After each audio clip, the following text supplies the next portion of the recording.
السلام علیکم ناظرین، پاک انڈیکس میں خوش آمدید۔ آج کی اس ویڈیو میں میں آپ کو ایک دعا بتاؤں گا جس کو پڑھ کر آپ ہر قسم کی مصیبت سے چھٹکارا پا سکتے ہیں۔ تو چلیے ہم اپنی ویڈیو کا آغاز کرتے ہیں۔ مصیبت سے چھٹکارا پانے کی دعا۔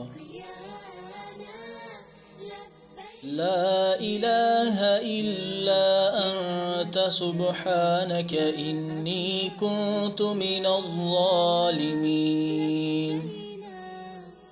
ترجمہ: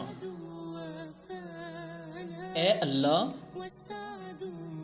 تیرے سوا کوئی سچا معبود نہیں، تیری ذات پاک، بے شک میں قصوروار ہوں۔ یہ آیت سورۃ الانبیاء سے لی گئی ہے۔ ناظرین، جب حضرت یونس علیہ السلام کو مچھلی نے نگل لیا تھا تو حضرت یونس علیہ السلام نے یہی آیت پڑھی تھی اور اس وقت اس مصیبت سے چھٹکارا پایا تھا۔